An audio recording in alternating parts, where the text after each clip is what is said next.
Hello friends, study with पूजा में आपका स्वागत है। आज हम रचना के आधार पर वाक्य के तीन भेद होते हैं। मतलब रचना के आधार पर जो वाक्य के तीन भेद होते हैं, पहला है सरल वाक्य, दूसरा है संयुक्त वाक्य, तीसरा है मिश्रण वाक्य। तो सरल वाक्य किसे कहते हैं, देखते हैं सरल वाक्य क्या है, इसके उदाहरण क्या होते हैं। तो देखते हैं, एक ही कर्ता मतलब सब्जेक्ट और एक ही क्रिया मतलब भर्व, क्रिया मतलब भर्व, तो भर्व होते हैं तो उसे सरल वाक्य कहते हैं। कहने का मतलब ये है, तो सरल वाक्य क्या होता है, इसमें एक ही कर्ता होता है और कर्ता मतलब सब्जेक्ट, कर्ता मतलब सब्जेक्ट, कर्ता का मतलब सब्जेक्ट होता है। सब्जेक्ट एक ही क्रिया होती है और एक ही भर्व होता है। एक ही भर्व होता है। सरल वाक्य के उदाहरण देखते हैं। जैसे देखिए, पहला है वो खाना खा रहा है, वो खाना खा रहा है। तो इसमें एक ही करता है, तो वो कौन सा है, ये वो करता है, वो जो है वो सब्जेक्ट है, वो सब्जेक्ट है। तो और खाना खा रहा है, खाना खा रहा है, खाना खा रहा, तो ये क्रिया है, तो ये क्रिया है। एक ही कर्ता होता है, एक ही क्रिया होता है। तो यही हो गया सरल वाक्य। दूसरा देखेंगे, मैं घर जा रही हूँ, मैं घर जा रही हूँ।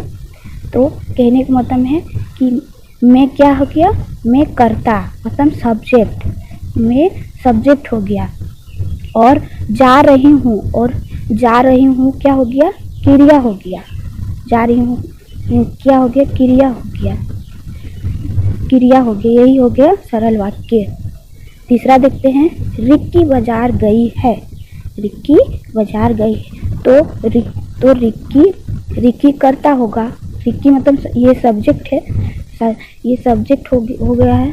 तो क्या होगा, क्रिया क्या होगा, तो इसमें एक ही करता है और एक ही क्रिया है। तो यह हो जाएगा सरल वाक्य, सरल वाक्य।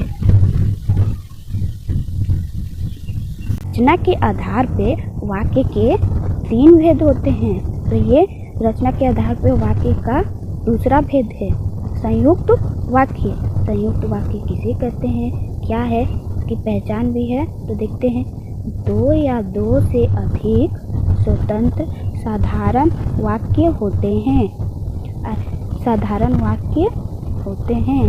तो संयुक्त वाक्य की पहचान हो, इसकी पहचान देखते हैं। पहचान, किंतु, परंतु, लेकिन, तथा, या, अथवा और, बल्कि, अंत, इसलिए। अगर ये सब दिखे तो वो, अगर इसकी पहचान में ये सब दिखे तो वो हो जाएगा संयुक्त वाक्य, संयुक्त वाक्य हो जाएगा। ऐसे शब्दों में दो वाक्य, दो से अधिक वाक्य से जुड़ा होता है, तो वो हो जाएगा संयुक्त वाक्य। उदाहरण देखते हैं। जैसे पहला है, गीता खा रही है और रीता सो रही, और रीता सो रही है। तो गीता खा रही है, तो ये स्वतंत्र वाक्य है ना, स्वतंत्र हो गया। तो स्वतंत्र वाक्य दो, और दोनों वाक्य क्या है, दोनों वाक्य क्या है, सरल वाक्य है, क्योंकि दोनों वाक्यों में एक करता है, ये करता है, और खा रही है, ये क्रिया है, क्रिया हो रही है। तो और दोनों वाक्यों में कौन सा शब्द जुड़ रहा है, तो दोनों वाक्य में और जुड़ रहा है, और तो ये कौन सा हो जाएगा, ये वाक्य होगा संयुक्त वाक्य, और जो है संयुक्त वाक्य हो जाएगा। नेक्स्ट उदाहरण देखते हैं, दो को, रीता को आम पसंद है लेकिन गीता को लीची पसंद है। तो रीता को आम पसंद है, तो ये एक सरल स्वतंत्र वाक्य हो गया। गीता को लीची पसंद है, तो ये दूसरा सरल वाक्य स्वतंत्र हुआ।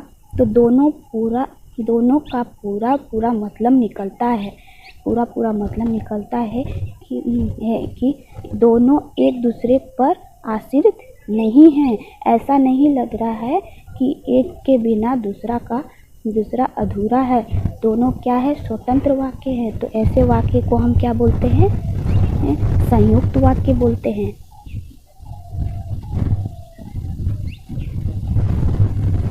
तो हम देखते हैं रचना के आधार पर वाक्य के 3 भेद होते हैं। तो ये रचना के आधार पर तीसरा भेद है। तो मिश्र वाक्य क्या है, किसे कहते हैं, इसकी पहचान देखेंगे। उदाहरण तो देखते हैं मिश्र वाक्य की परिभाषा। एक वाक्य दूसरे वाक्य पर आश्रित होती है या दोनों उपवाक्य एक दूसरे पे आश्रित होती है। तो मिश्र वाक्य में क्या होता है, तो मिश्र वाक्य में होता है ना कि एक वाक्य दूसरे वाक्य पर आश्रित रहेगा और एक वाक्य स्वतंत्र रहेगा। नहीं तो ऐसा भी होता है कि दोनों वाक्य एक दूसरे पर आश्रित रहता है। इसे ही मिश्र वाक्य कहते हैं। तो इसकी पहचान कैसे होता है, देखते हैं।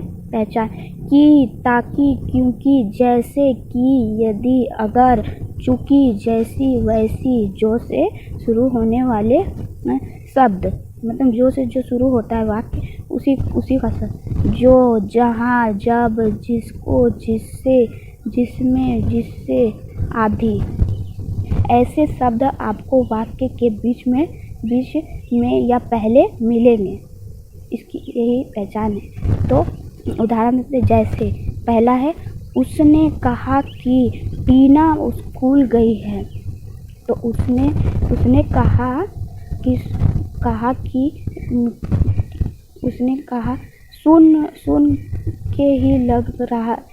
कहा सुन के ही लग रहा है कि ये तो अधूरा वाक्य है। कि उसने कहा कुछ तो कहा होगा ना आपसे, कि कोई बोलेगा उसने कहा तो आप इसके बाद तो उसका वेट करोगे कि हाँ उसने कुछ कहा होगा, आगे क्या कुछ कहा होगा।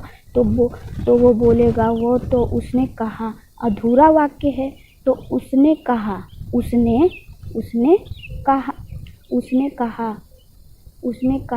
कि टीना स्कूल गई है। तो टीना स्कूल गई है तो क्या हो जाएगा, तो ये मिश्र वाक्य हो जाएगा, जिसमें एक वाक्य दूसरे वाक्य पर आश्रित है और दोनों वाक्यों को कौन सा शब्द जोड़ रही है, जोड़ रही है। तो ये हो गया मिश्र वाक्य। दूसरा उदाहरण देते हैं। जैसे ही मैं सो के उठी वैसे ही वो आ गया। तो जैसे ही मैं सो के उठी वैसे ही वो आ गया। तो जैसे और वैसे, इसी से ही पता चल रहा कि ये मिश्र वाक्य है। तो जैसे ही वो सो के उठा उसके बाद कुछ तो हुआ होगा ना, तो वैसे ही क्या हो गया, वो आ गया। तो जैसे और वैसे ये दोनों वाक्य जुड़े हुए हैं। तो ऐसे वाक्य को हम मिश्र वाक्य बोलते हैं।